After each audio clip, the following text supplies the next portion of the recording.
Zamisli ovaj prizor. Sjediš za stolom, otvaraš laptop ili tekicu, počinješ pisati sve što plaćaš svaki mjesec u Njemačkoj. Stan, struja, hrana, vrtić, auto, sve ono što spada pod normalan život.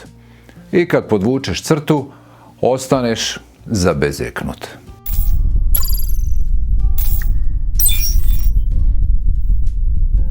Broj koji gledate nije ono što ste očekivali, nije ni katastrofa, nije ni bajka, nego nešto potpuno drugačije od onoga što vam je možda netko pričao prije dolaska u Njemačku.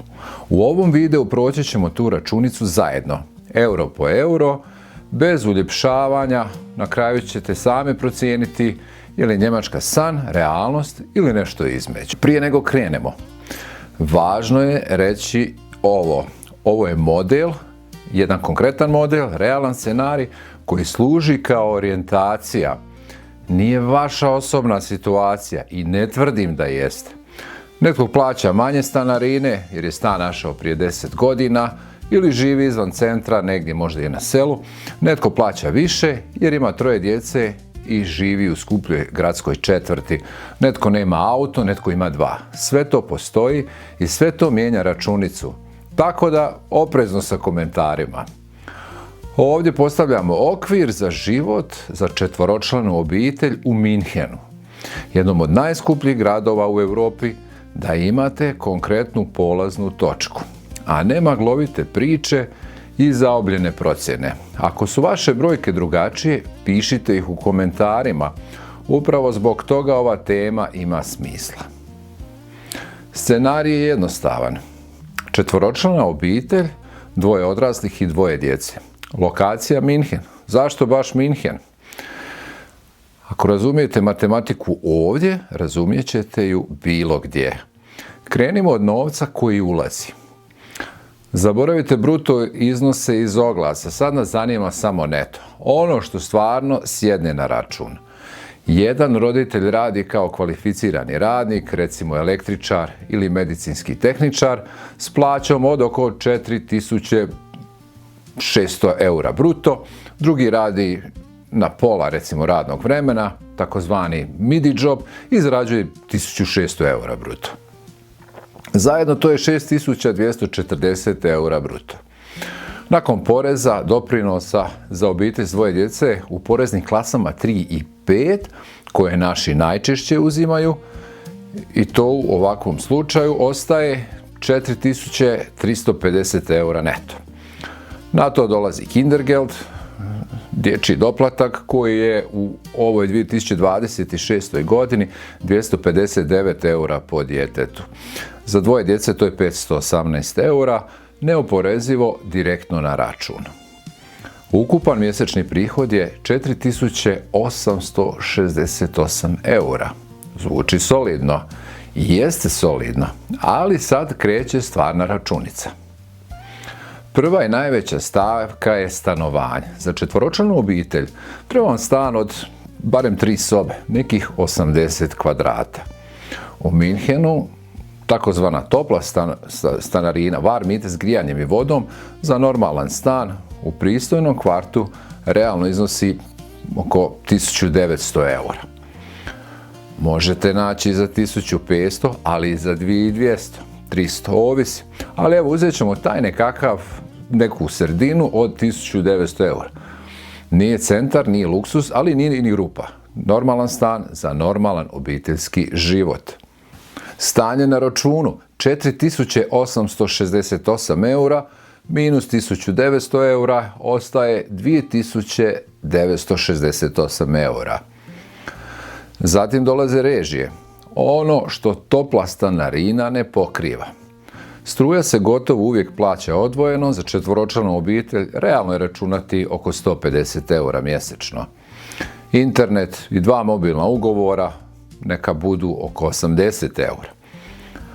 Onda dolazi obavezni Rundfunkbeitrag ili TV pretplata, gledali televiziju ili ne, 18 eura 36 odlazi svaki mjesec.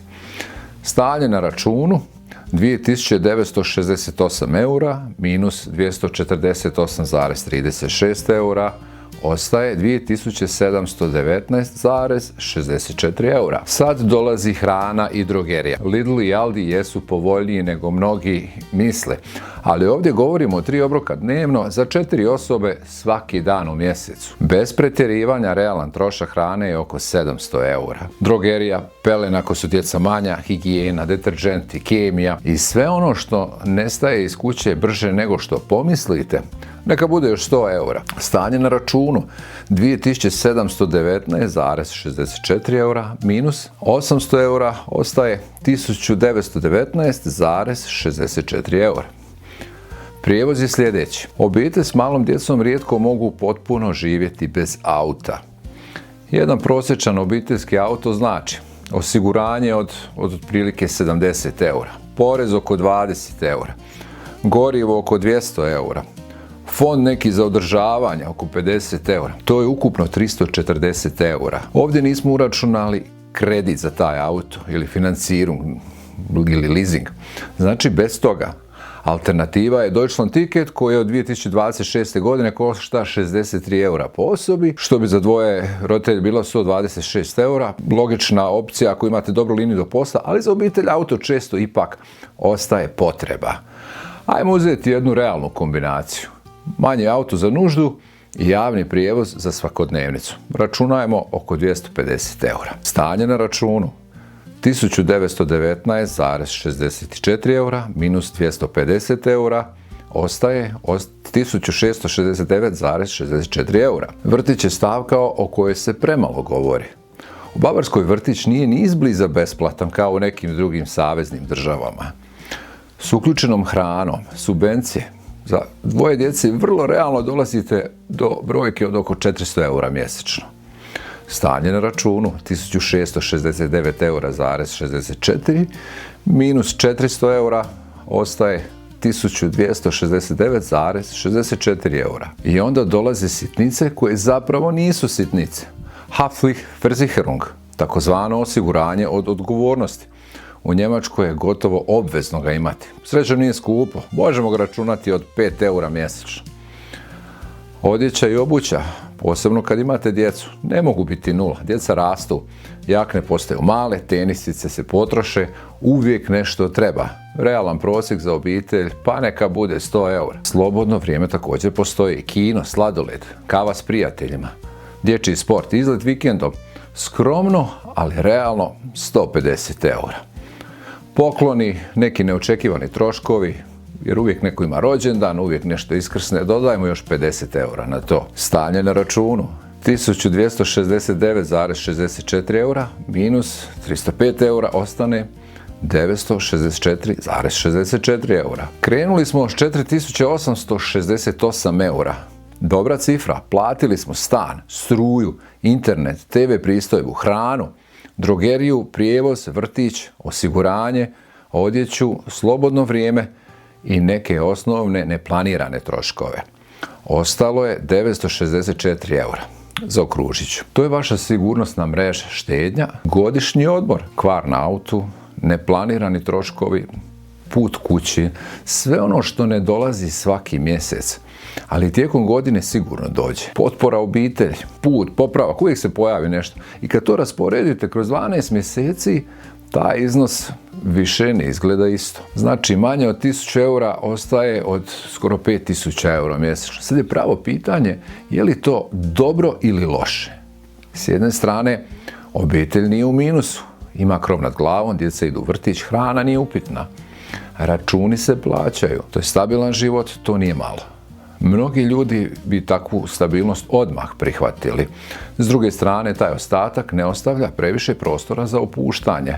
Jedan ozbiljniji trošak, kvar na autu, neplanirani odlazak kući, veći račun, zdravstveni trošak koji nije pokriven možda kako ste očekivali sa vašim zdravstvenim osiguranjem.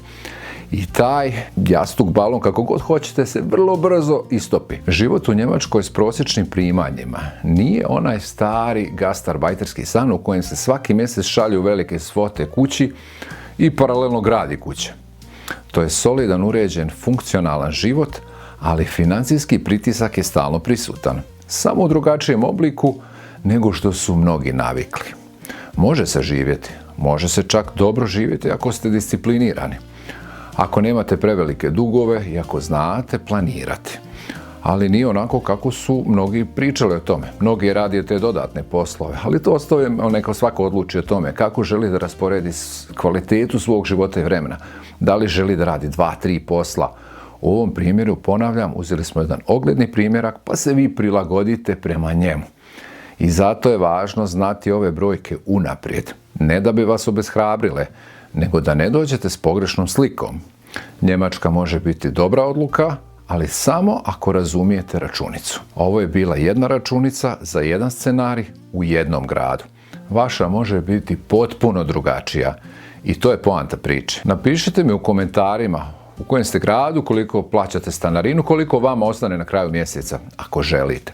Pokušajmo izgraditi zajedno jednu realnu sliku bez uljepšavanja i bez nekih crnih scenarija da pričamo protiv ili da smo previše afirmativni. Samo prave brojke od pravih ljudi.